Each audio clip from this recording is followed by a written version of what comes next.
My sister called me from the other room. She said, "You need to come see this. Right now." We had been packing up our mother's things for 3 days.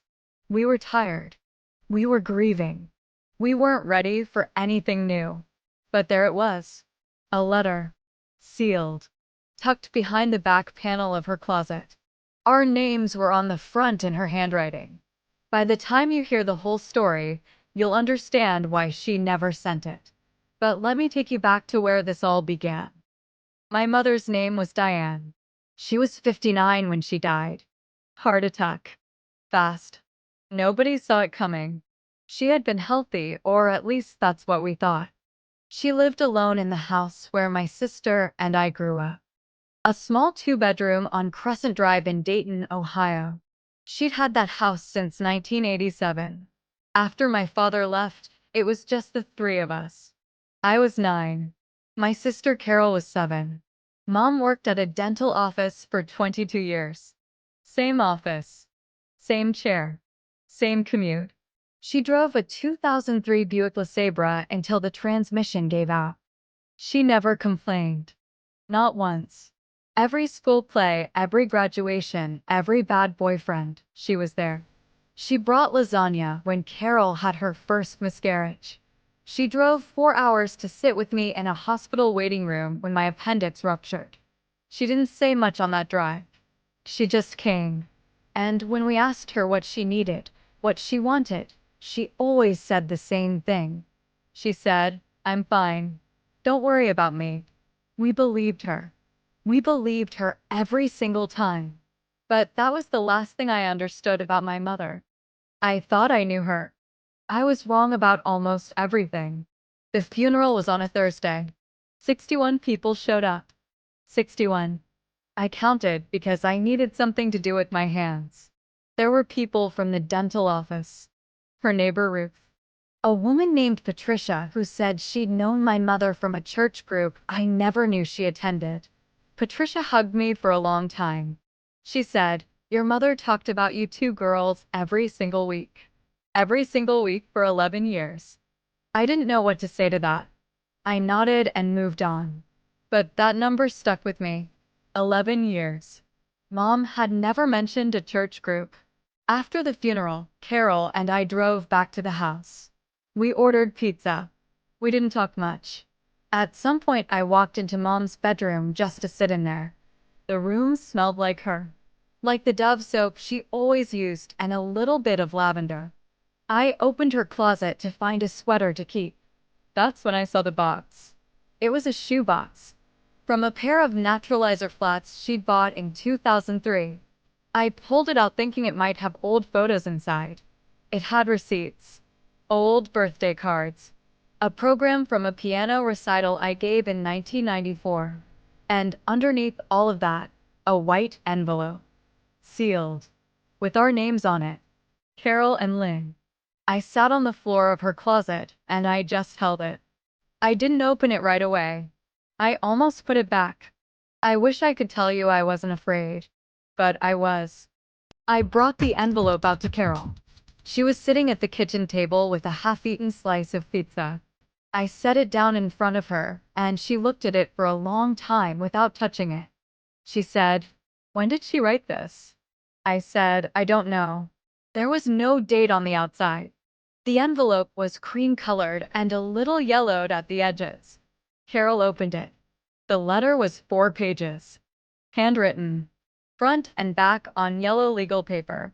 She started reading out loud and then stopped after the second paragraph. She put it down on the table. She said, "You read it." "I can't." So I did. And here is what my mother had written. She had written it in the fall of 1999. I was 21. Carol was 19. She wrote, "By the time you find this, I'll probably be gone. I want you to know some things I never figured out how to say." And then she told us. She told us that in 1987, when my father left, he hadn't just left. He had left her for another woman. A woman named Sandra. They had been together for 2 years before the marriage ended. My mother had known about Sandra the entire time. She had known and she had stayed. For 2 years she had stayed and tried to fix it for us. When she finally asked him to leave, he went straight to Sandra's apartment. He had a whole life ready. He just walked into it. And my mother never told us. Not a word. Not in 27 years. She wrote, "I didn't want you to hate your father. I didn't want to be the reason you lost him twice." Carol put her face in her hands. I kept reading. And that's when I found the part that broke me completely. There was more. On page 3, the handwriting changed. It got smaller. More careful. My mother wrote, "There is something else I need to tell you." She had been diagnosed with a heart condition in 2011. Not life-threatening, the doctor had said. Manageable, with medication. But the medication was expensive. $214 a month. Her insurance only covered $90. So she paid the difference out of pocket. For 8 years. She had never told us. She had never asked us for help. I sat back in the chair and I said out loud to no one, "Why?" Carol looked up. I said, "She was paying $124 a month for 8 years, and she never said anything." Carol said, "She didn't want to be a burden." She said it so quietly, like she already knew, like it didn't surprise her at all. And that made it worse somehow.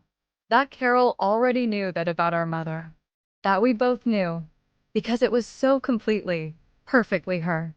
I called my mother's doctor the next morning.